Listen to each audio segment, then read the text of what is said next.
கதை நயனம் நேயர்களுக்கு வணக்கம். இது அமரர் கல்கியின் பார்த்திபன் கனவு பாகம் 3 19ஆம் அத்தியாயம். பொன்னனின் சந்தேகம். பொன்னன் பராந்தகபுரத்து வீதியில் நடந்து போய்கிட்டு இருந்தான். அப்போ எதிரில் ராஜ பரிவாளங்கள் எல்லாம் வந்துக்கிட்டு இருந்தது. பல்லக்கில் அமர்ந்திருந்த குந்தவை தேவியை பார்த்ததும் முன்பு அவ மேலே இருந்த மரியாதை இப்போ இன்னும் அதிகமாகவே இவன் மனசில் இருந்தது. ஏன்னா வழியில் அனாதையே கிடந்த யாரோ ஒருத்தனை பல்லக்கில் தூக்கிட்டு வர்றதுக்கு எவ்வளோ பெருந்தன்மை வேணும் அப்படின்னு நினச்சிக்கிட்டான். அன்னைக்கு இரவு பொன்னன் அந்த ஊர் கோயிலில் தங்கி இதுக்கு மேலே என்ன செய்யறது அப்படின்னு யோசிச்சுக்கிட்டு இருந்தான். விக்ரமனை குந்தவையை விட நல்லா நம்மளால் பார்த்துக்க முடியாது. இளவரசர் எங்கே போகணும்னு நினைக்கிறாரோ அதே இடத்துக்கு தான் குந்தவையும் இப்போ அவரை அழைச்சிட்டு போயிட்டுருக்கா. ஏதோ சோழக்குல தெய்வமே இறங்கி வந்து எல்லாத்தையும் நடத்துகிற மாதிரி நடந்துட்டுருக்கு. எப்படியும் இளவரசருக்கு குணமாற வரைக்கும் அவரை பார்க்கவோ பேசவோ முடியாது. அது வரைக்கும் நம்ம என்ன பண்ணுறது அப்படின்னு அவன் யோசிச்சுக்கிட்டு இருந்தான். பேசாமல் அருள்மொழி ராணியை காப்பாற்றுற வழியை பார்க்கலாம். அதுக்கு முதல்ல சிவனடியாரை தேடி போய் பார்த்து அவர்கிட்ட கலந்து ஆலோசனை செய்யணும். மாமல்லபுரத்துக்கு பக்கத்தில் ஒரு அடர்ந்த காட்டுக்கு நடுவில் ஒரு சிற்பியோட வீடு இருக்குதுன்னு அவர் சொல்லியிருக்காரு. அங்கே போய் அவரை பார்த்து விஷயங்களை சொல்லி அவர்கிட்ட ஆலோசனை செய்யணும் அப்படின்னு பொன்னன் முடிவெடுத்தான். மறுநாள் அவன் கிளம்பி மாமல்லபுரத்தை நோக்கி நடக்க ஆரம்பித்தான். அவன் மனசு ஆனால் முழுக்க முழுக்க விக்ரமனை பற்றி தான் யோசிச்சுக்கிட்டு இருந்தது. அப்போ திடீர்னு அவன் மனசில் சொல்ல முடியாத ஒரு கவலையும் திகிலும் உண்டாச்சு. என்னன்னா, சிவனடியாரை பிடித்து வரும்படி குந்தவி தேவி மாரப்பனுக்கு கட்டளை இட்டிருக்கா. ஆனால் அது எதுக்காக? அந்த சிவனடியார் உண்மையிலேயே யாரு? அவர் நிஜமாலே நல்லவரா இல்லை கபட சன்னியாசியா? சோழ குலத்துக்கு அவர் நிஜமா நல்லது தான் செய்கிறாரா? இளவரசர் திரும்பி வந்ததை பற்றியும் அவர் குந்தவி தேவி கூட தான் இருக்காருன்ற உண்மையையும் அவர்கிட்ட சொல்லலாமா வேணாமா? இப்படி பொன்னன் மனசில் பல கேள்விகள் இருந்தது. அப்போ அவனுக்கு இன்னொரு வியப்பான விஷயமும் தோணுச்சு. இளவரசர் ஒரு ஒற்றர் தலைவர் தான் தன்னை ஆபத்துலேருந்து காப்பாற்றியதாகவும் அவர் ஒரு சிற்பியோட வீட்டில் தன்னை தங்க வச்சதாகவும் சொன்னார். அதே இடத்துக்கு இப்போ சிவனடியாரும் தன்னை வர சொல்லியிருக்காரு. அப்போது அந்த ஒற்றர் தலைவருக்கும் சிவனடியாருக்கும் என்ன சம்மந்தமாக இருக்கும்? பொன்னனுக்கு சிவனடியார் மேலே பூரண நம்பிக்கை இருந்தது. ஆனாலும் லேசாக சந்தேகமும் வந்தது. தாங்கிட்ட ஒரு தடவை வள்ளி, பார்த்திப மகாராஜா போர்க்களத்தில் சாகலை, எனக்கென்னவோ அவர் தான் இப்படி சிவனடியார் மாதிரி வேஷம் பூண்டுக்கிட்டு வராரோ அப்படின்னு தோணுது அப்படின்னு சொல்லியிருந்தா.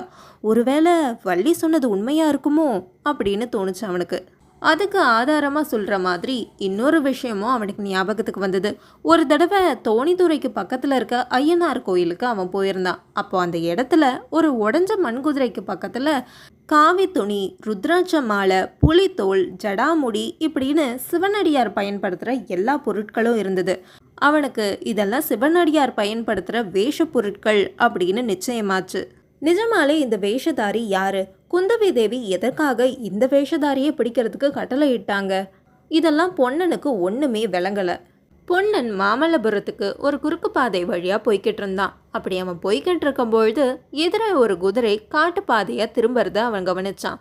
குதிரைக்கு மேலே ஒரு வீரனும் உட்காந்துக்கிட்டு இருந்தான். அந்த வீரனை பார்க்கும்பொழுது அன்னைக்கு விக்ரமன் என்ன விவரங்கள் சொன்னானோ அதே மாதிரி தான் இருந்தான். இது கண்டிப்பாக அந்த ஒற்றர் தலைவனாக தான் இருக்கும் அப்படின்னு அவனுக்கு தோணுச்சு.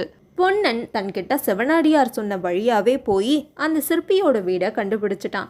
என்ன ஒரு ஆச்சரியமான விஷயம்னா, அவன் சாலையில் பார்த்தா அதே குதிரை அந்த வீட்டுக்கு முன்னாடி நின்றுட்டு இருந்துச்சு.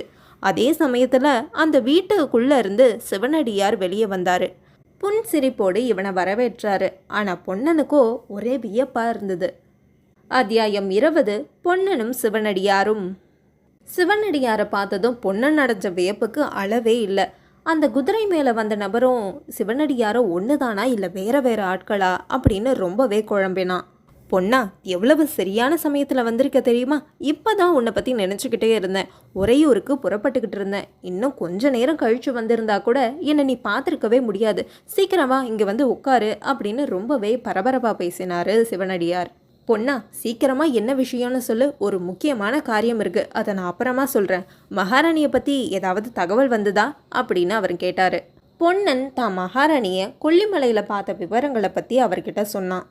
பொன்னா, மகாராணி கண்டிப்பாக அந்த மலையில் தான் எங்கேயாவது இருக்கணும். அது மட்டும் இல்லாமல் இன்னும் பல விஷயங்களை நம்ம 2 பேரும் சேர்ந்து கண்டுபிடிக்க வேண்டியதாக இருக்குது. சீக்கிரத்தில் அதெல்லாம் கண்டுபிடிக்கணும். அதுக்கு முன்னாடி ஒரு முக்கியமான காரியம் இருக்கு பொன்னா. இப்போது உனக்கு ரொம்ப ஆச்சரியம் தரக்கூடிய ஒரு விஷயத்த சொல்ல போகிறேன். சோழ இளவரசர் திரும்பவும் வந்திருக்காரு. அப்படின்னு சிவனடியார் சொன்னார். ஆனால் பொன்னனோட முகத்தில் பெருசாக எந்த வியப்பும் தெரியல. ஏன் பொண்ணா, நான் சொல்கிறதுல உனக்கு நம்பிக்கை இல்லையா அப்படின்னு கேட்டார். உங்களோட வார்த்தையில் எனக்கு அவநம்பிக்கை வருமா சுவாமி? ஆனால் இவ்வளோ அபாயத்துக்கு நடுவில் இளவரசர் வந்திருக்கிறாரே. உண்மைதான் பொண்ணா, இளவரசருக்கு ஏதோ அபாயம் வந்திருக்கணும். உறையூருக்கு போகிற பாதையில் தான் ஏதோ நடந்திருக்கு. நம்ம 2 பேரும் உடனே போய் அவரை பார்த்தே ஆகணும். அருள்மொழி தேவியை கண்டுபிடிக்கிறதுக்கு முன்னாடி முதல்ல விக்ரமனை கண்டுபிடிக்கணும். பொன்னனுக்கு ரொம்பவே ஆச்சரியமாக இருந்தது. சுவாமி, இதெல்லாம் உங்களுக்கு எப்படி தெரியும்? இளவரசரை நீங்கள் பார்த்தீங்களா? எங்கே பார்த்தீங்க? அவருக்கு வழியில் ஆபத்து வந்ததுன்னு உங்களுக்கு எப்படி தெரியும் அப்படின்னு கேட்டான். இது என்ன பொண்ணா, புதுசாக கேள்வியெல்லாம் கேட்க ஆரம்பிச்சுட்ட? சரி சொல்கிறேன் கேளு. நானே இளவரசரை நேரில் பார்த்து பேசினேன். நான் தான் உறையூருக்கு போகும்படியும் சொன்னேன். எதுக்காக சுவாமி? எதுக்காகவா? பிறந்த தேசத்துக்கு போய் பார்த்துட்டு வரட்டும் தான். உங்கள் இளவரசருக்கு அந்த நாட்டை விட்டு போக மனசே வரக்கூடாது அப்படின்னு நான் எதிர்பார்த்தேன். அதுக்காக தான் போக சொன்னேன். ஆனால் வழியில் இப்படி ஒரு ஆபத்து வரும்னு நான் எதிர்பார்க்கவே இல்லை. கடவுளே, இப்போ ராணி வந்து என்கிட்ட கேட்டால் நான் என்ன பதில் சொல்லுவேன்? ஆனால் அவருக்கு ஆபத்து வந்த விஷயம் உங்களுக்கு எப்படி தெரியும் சுவாமி?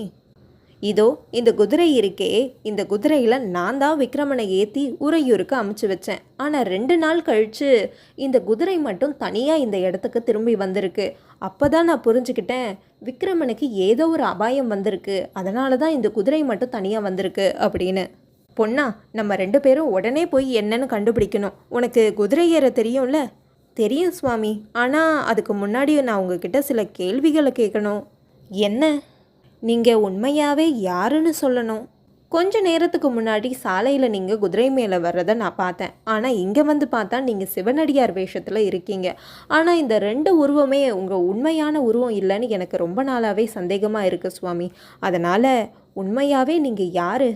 அதை நீ அவசியம் தெரிஞ்சுக்கணுமா? ஆமாம் சுவாமி, உங்ககிட்ட சொல்ல வேண்டிய முக்கியமான சில விஷயங்கள் எனக்கு தெரியும். நீங்கள் உண்மையை சொன்னீங்கன்னா அதை நான் உங்ககிட்ட சொல்லுவேன். இல்லைன்னா நான் என் வழியை பார்த்துக்கிட்டு போய்கிட்டே இருப்பேன். சரி, நான் சொல்கிறேன். ஆனால் நீ எனக்கு ஒரு வாக்கு கொடுக்கணும். இதை நீ யாருக்கிட்டேயும் சொல்லக்கூடாது, சரியா? பார்த்திப மகாராஜா மேலே ஆணையாக யாருக்கிட்டேயும் சொல்ல மாட்டேன் சுவாமி. அப்படின்னா இதோ பாரு அப்படின்னு சிவனடியார் தன்னுடைய வேஷத்தை கழிச்சு உண்மையான ரூபத்தை காட்டினார். உடனே பொன்னன் ஆச்சரியத்தில், பிரபு நீங்களா அப்படின்னு கத்தினான். ஏன், இதுக்கு முன்னாடி வள்ளி உன்கிட்ட சொல்லலையா? அவ தான் பொல்லாத கள்ளியாச்சே. உண்மையை சொல்கிறத தவிர இல்லாத பொல்லாத எல்லா கதையும் என்கிட்ட சொல்லிட்டு இருந்தா. அவளை ஊருக்கு போனவனே கவனிச்சுக்கிறேன். அதுக்கப்புறம் பொன்னன் காட்டாற்று வெள்ளத்திலேருந்து இளவரசனை காப்பாற்றினதுலேருந்து எல்லா கதையும் சிவனடியாருக்கு சொல்லிக்கிட்டு இருந்தான். விக்ரமன் இப்போது பத்திரமா இருக்கான் அப்படின்னு தெரிஞ்சக்கப்புறம் தான் சிவனடியாருக்கு ரொம்ப நிம்மதியாக இருந்தது. இப்போ அடுத்ததான் நம்ம அருள்மொழி ராணியை தான் கண்டுபிடிக்கணும் அப்படின்னு அவர் முடிவெடுத்தார். அதுக்கப்புறம் அங்கே என்ன நடந்தது அப்படின்னு தெரிஞ்சுக்க என்னோட சேனலை சப்ஸ்கிரைப் பண்ணுங்கள்.